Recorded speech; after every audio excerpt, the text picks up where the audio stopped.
Hello, everyone, and welcome to the Perfect Imperfect podcast.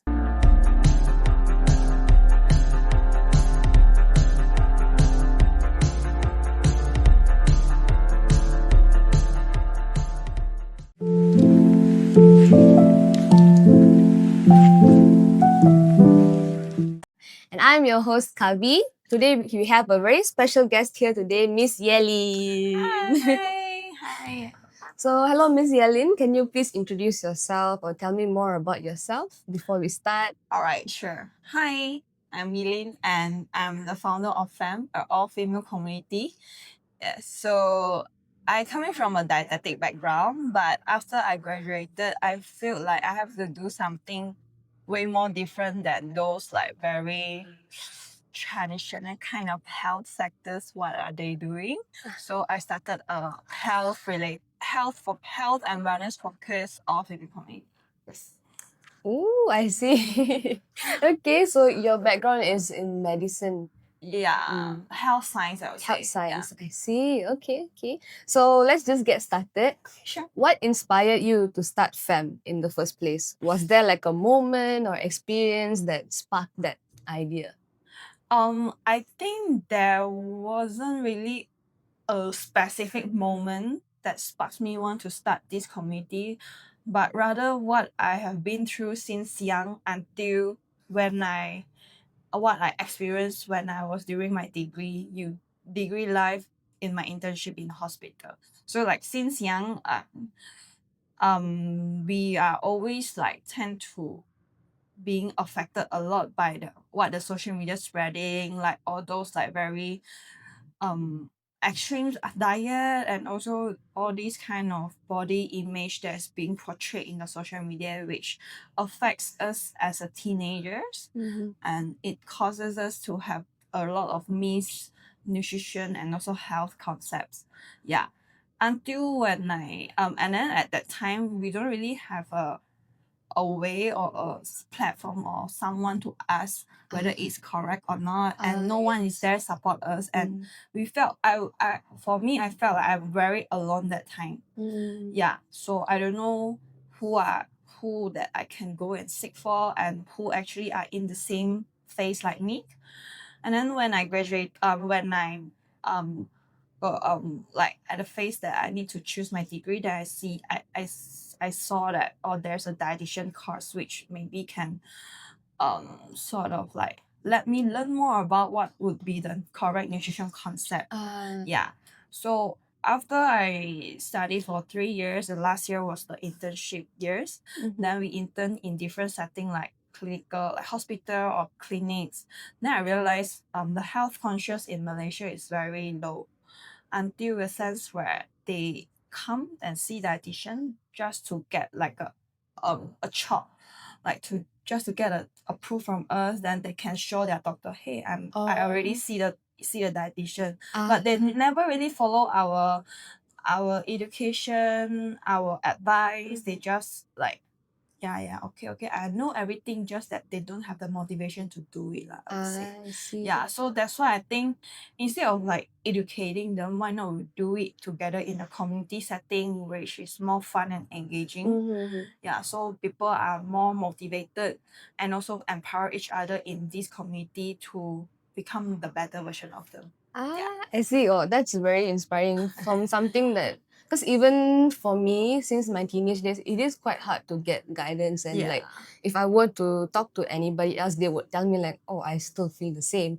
I don't really get guidance from anywhere else also either way. So yeah, that's a really good thing to come up with. And apart from that, how did that idea grow from a concept to an actual community? Like, how did it start when you first initiated FEM? What was the journey like?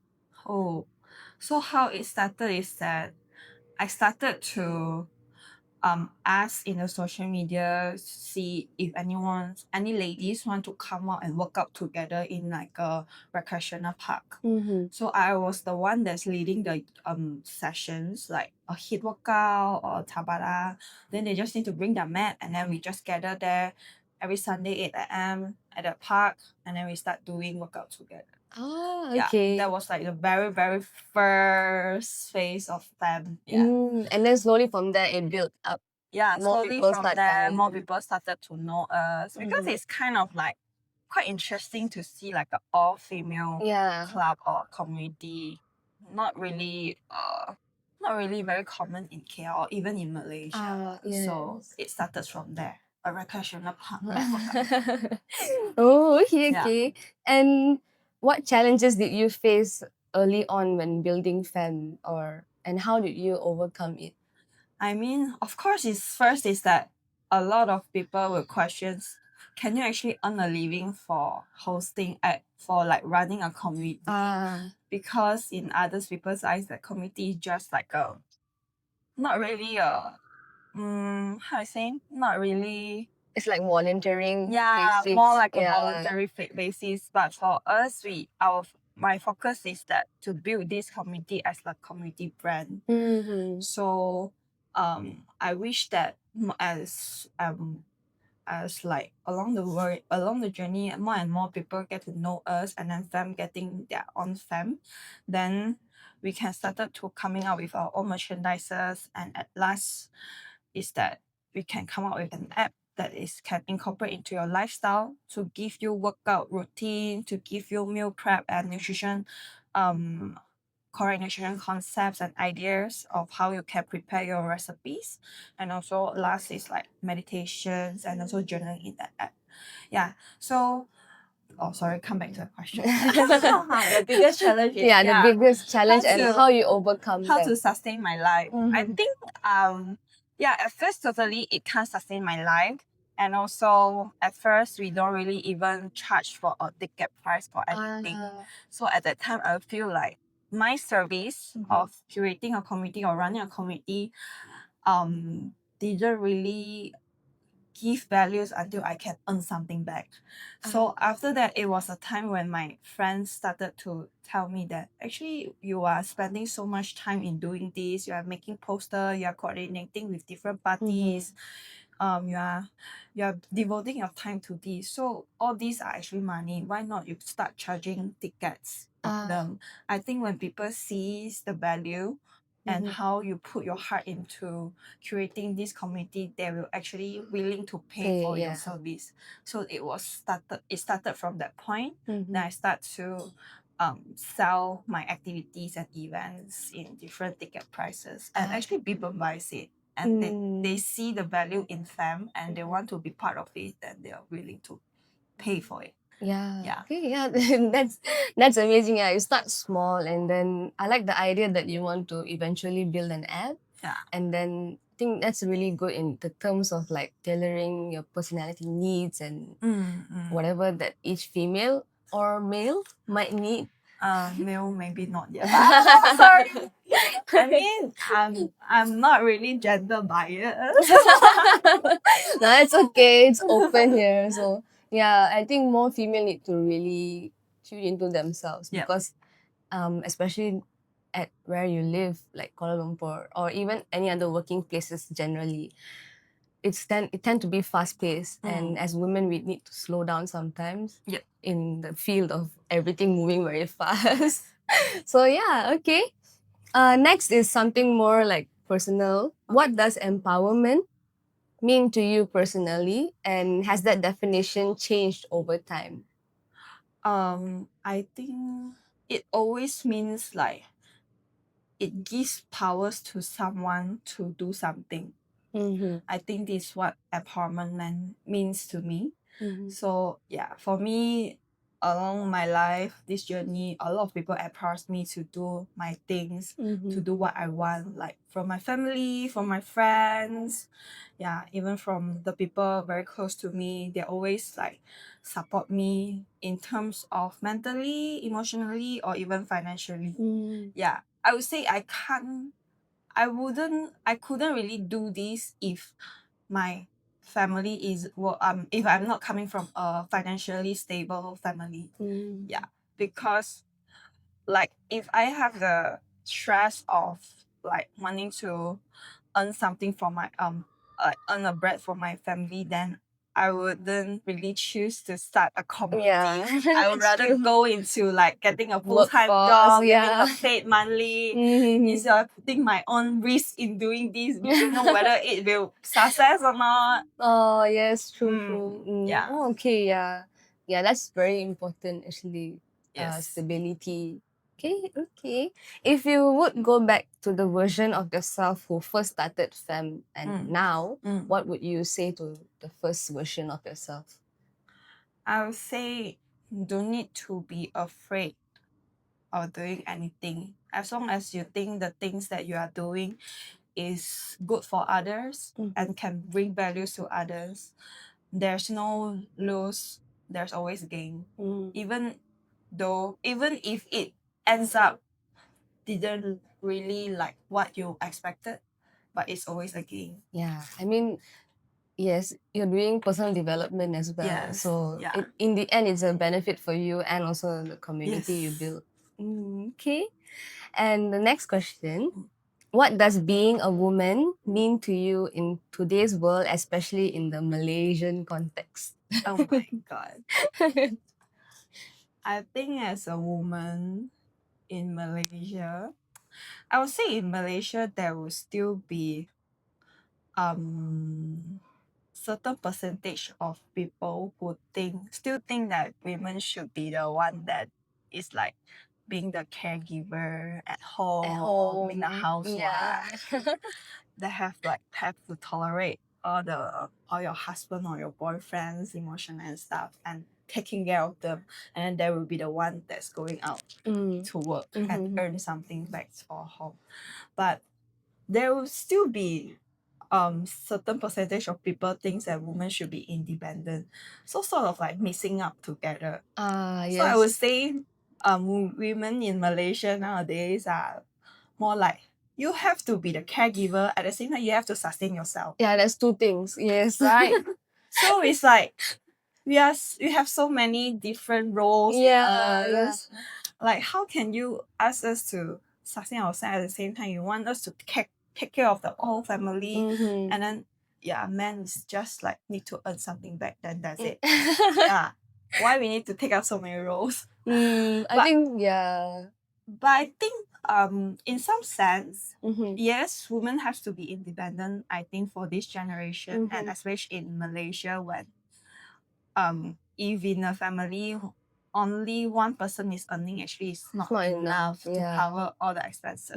Yes. So first, yes, women has to be independent. Second, I think taking care of giving out our care is something that's very natural for from a woman. Right? Yeah. So I would say it's not contradicting. For me, I'm willing to take up two roles of it, because when we are giving care, taking care of others, we're also getting some sense of satisfaction from it. Yeah. Especially if you are independent, you don't need to rely on anyone, and also the relationship or giving the care is not building up on because you earn money back for me to sustain my life. Then that is more, I would say, more healthy in a sense. I take care of you is because I love you. Yeah. Because Not wanting anything in return. naturally I want to take care of you. Yeah, I think as women we come in many roles. Yeah. Sister, mother, father, sister, mother, girlfriend, and all that. Yes. So there's different roles for each one.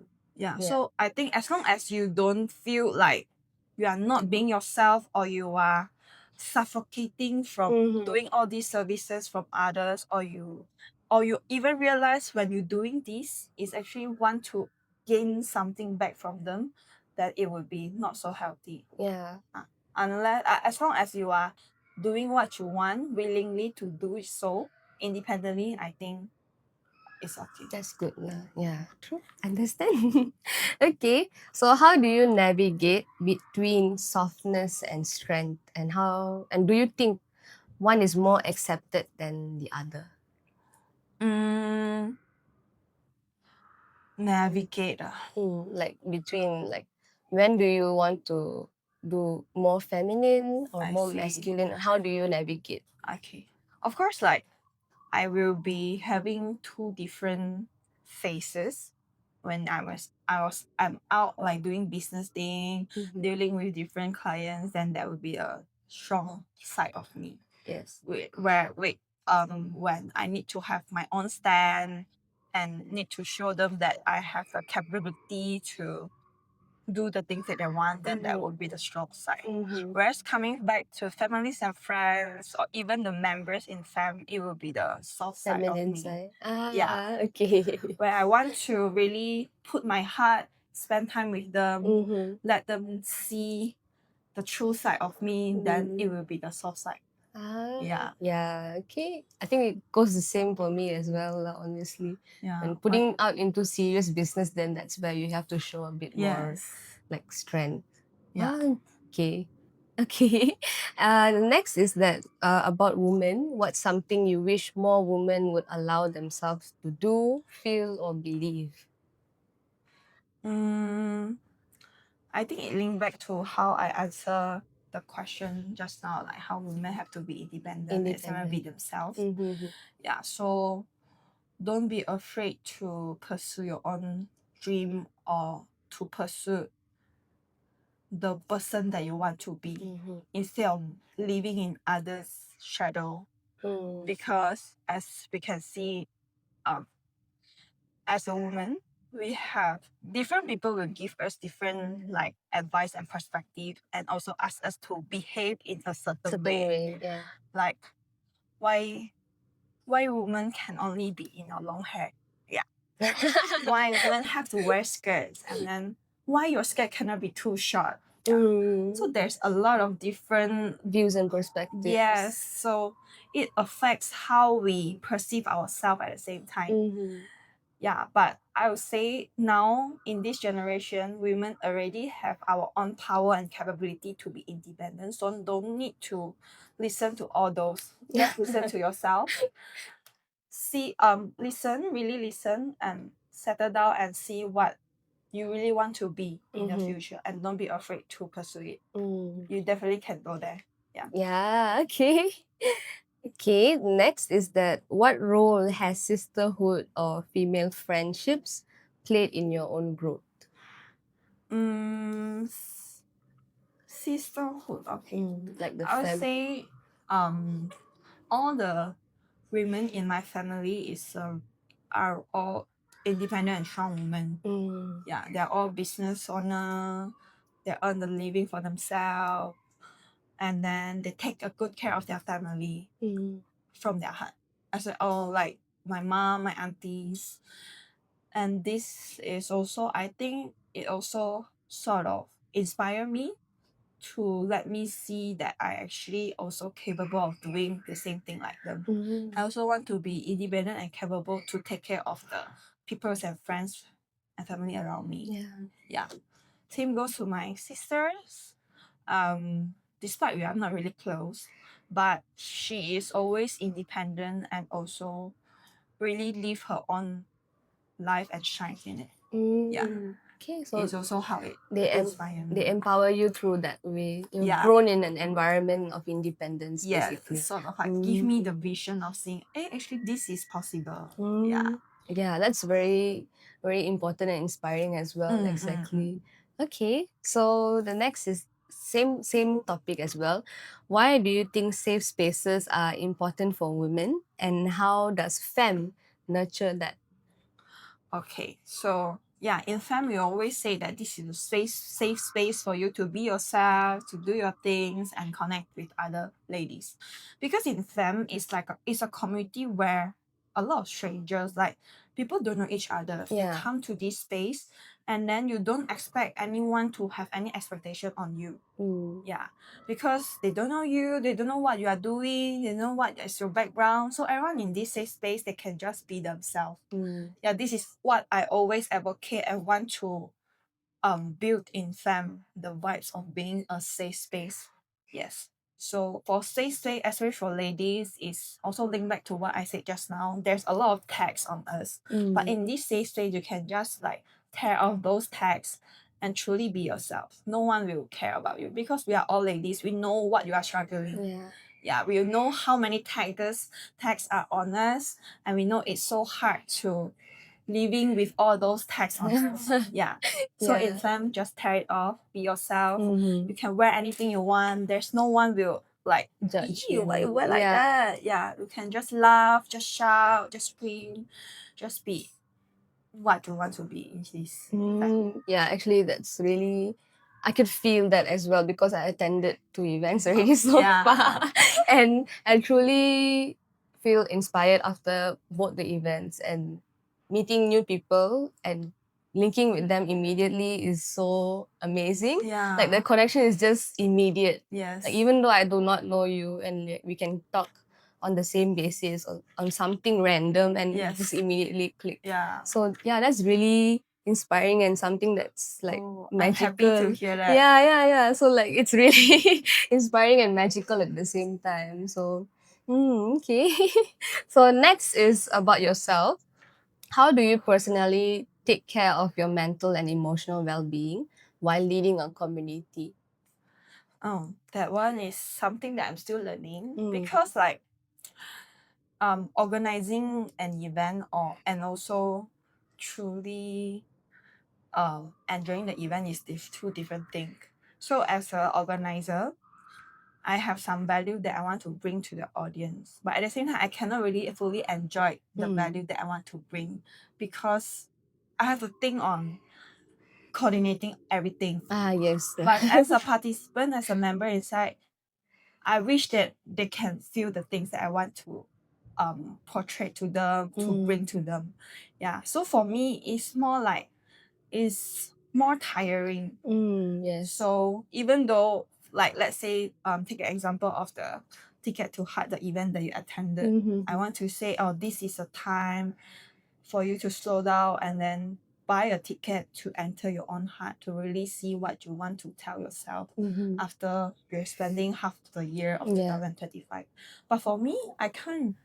Yeah, there isn't really a time for me to buy the ticket. I'm the one that's selling tickets. Selling the ticket. Yes.